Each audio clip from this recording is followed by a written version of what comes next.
नमस्कार, मैं सुष्मिता मिश्रा। आप देख रहे हैं 4 PM news network. Uttar Pradesh के जिम्मेदार नेता और मंत्री जब आराम से चैन की नींद सो रहे थे, तब झांसी में अफरा तफरी मची हुई थी। महारानी लक्ष्मीबाई मेडिकल कॉलेज में 10 नवजात शिशुओं की मौत हो चुकी थी और बाकी को बचाने के लिए लोग परेशान थे। तब एक शख्स ने जिस वार्ड में आग लगी थी उसकी खिड़की तोड़ी और वहां से बच्चों को बचाया। उस शख्स का नाम है याकूब। यह हम आपको इसलिए बता रहे हैं क्योंकि याकूब मुसलमान है, बल्कि इसलिए बता रहे हैं क्योंकि देश के अंदर आपको हिंदू मुस्लिम करने वाले बहुत मिलेंगे और बताएंगे कि कैसे याकूब के धर्म वालों से हिंदू खतरे में हैं। वह आपको बताएंगे कि बटोगे तो कटोगे, क्योंकि इन लोगों की दुकान ही इस जुमलों पर चलती है। दरअसल लोकसभा चुनाव के बाद से ही नेताओं पर इतना ज्यादा प्रेशर है कि यह प्रेशर इनके भाषणों में दिखता है और इसको कम करने के लिए ये लोग नफरत भरे भाषण देते रहते हैं। हिंदू मुस्लिम करने वाले लोग ये बात भूल जाते हैं कि बचपन से ही बच्चों को ये सिखाया जाता है कि हिंदू मुस्लिम सिख ईसाई आपस में सब भाई भाई मिलजुल कर रहने के संस्कार दिए जाते हैं। इसके बावजूद यह लोग ऐसे जुमलों से बाज नहीं आते और चुनाव आते ही इनकी नफरत की राजनीति शुरू हो जाती है। और खुद जब बाहर किसी दूसरे देश में जाते हैं तब उसी धर्म के लोगों को गले लगाते हैं, जिससे खुद के देश को खतरा बताते हैं। और सिर्फ इतना ही नहीं, जब इनके नेता या मंत्री ऐसी घटनाओं का जायजा लेने जाते हैं तो उनके आओ भगत की तैयारी की जाती है, चूने का छिड़काव किया जाता है। माता पिता की परेशानी, उनका दुख नहीं देखा जाता। इन तस्वीरों में आप खुद देखिए कि कैसे दो लोग चूने की बोरी लेकर आते हैं और चूना छिड़का जा रहा है।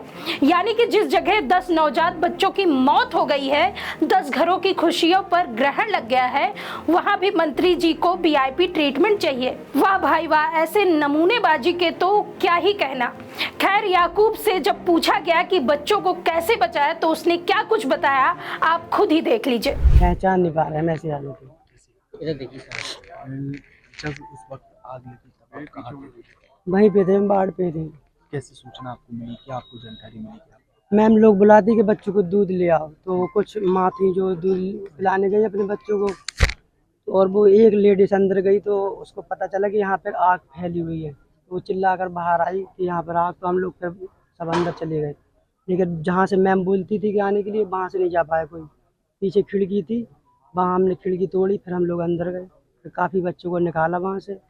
लेकिन जिस वार्ड में हमारा बच्चा था उसमें हम नहीं जाते। जहाँ आग लगी थी वहाँ पहुँचे, आपने कई बच्चों को भी बचाया है, लेकिन अपने बच्चियों को आप नहीं बचा सके, क्या है? पता भी नहीं था हमको कि हमारे बच्चे कौन है और किस ICU में शिफ्ट किया है, कोई जानकारी नहीं दी गई। लेकिन अपने बच्चे थे? हमारे 2 बच्ची दोनों बच्चियाँ थी। दोनों जुड़वा बच्ची। आपको कब पता चला ये?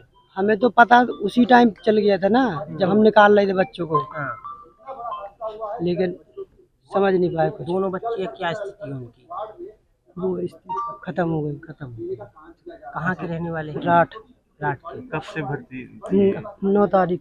9 तारीख से भर्ती थी। कब आपकी पैदा हुई? आपने देखा कैसे याकूब ने बच्चों की जान बचाई, लेकिन बटोगे कटोगे करने वाले ये नेता आपको ये नहीं बताएंगे कि अगर याकूब ना होता तो इतने बच्चों की जान न बच पाती। कई मीडिया वाले भी अपने आकाओं को नाराज करने का जोखिम नहीं उठाएंगे, लेकिन यह बात आप तक हम जरूर पहुंचाएंगे कि जब कोई हादसा होता है तब बचाने से पहले कोई धर्म नहीं देखता, लेकिन इस बात से नेता और मंत्री को कोई फर्क नहीं पड़ता। वह आपके मन में नफरत का बीज बोने का काम करते रहेंगे और लगातार यह काम कर रहे हैं, जिससे सिर्फ उनको ही फायदा हो, सिर्फ उनको वोट मिल सके। वह खुद देश के अंदर बटोंगे कटोंगे हिंदू मुस्लिम करते रहेंगे, लेकिन दूसरे देश में जाकर, विदेशों में जाकर उसी धर्म के लोगों को गले लगाते हैं। हमें उनसे कोई तकलीफ नहीं है, आप गले लगाइए, लेकिन आपका यह जो दोहरा चरित्र है उस दोहरे चरित्र को साफ भी करिए। आपको बता दें कि 2014 से भाजपा राज शुरू होने के बाद से नफरत का माहौल भयंकर फैल चुका है। अब चुनाव दर चुनाव बीजेपी जहर को और तेज करती जा रही है, लेकिन हिंदुस्तान की हवा में मोहब्बत है, हिंदुस्तान की तस्वीर में आज भी एकता है। जब अंग्रेज इस एकता को नहीं तोड़ सके तो 10-15 साल वोट के जरिए चुनकर राज करने वाले ये लोग कैसे तोड़ पाएंगे। झांसी के मेडिकल कॉलेज में आग कैसे लगी, इसको लेकर भी अलग अलग बातें निकलकर सामने आ रही हैं। अस्पताल कहता है कि रात करीब 10 बजे ऑक्सीजन कॉन्संट्रेटर में स्पार्किंग हुई, जिसकी वजह से आग लग गई। लेकिन आज तक की ये रिपोर्ट कहती है कि एक नर्स ने ऑक्सीजन सिलेंडर वाले पाइप को जोड़ने के लिए माचिस जलाई, जैसे ही माचिस जली वैसे ही आग लग गई। कुल मिलाकर सिस्टम की लापरवाही ने हादसे को दावत दी और 10 मासूम बच्चों की जिंदगी छीन ली। कोई पोता होने की खुशियां मना रहा था तो कोई मोहल्ले में मिठाइयां बांट चुका था, आतिशबाजियां हो चुकी थी, किसी के घर बच्ची ने जन्म लिया और खुशियां भी आई। लेकिन किसी को नहीं मालूम था कि सरकारी अस्पताल से वो खुशियां की किलकारी नहीं, मातम का दर्द लेकर वापस लौटेंगे।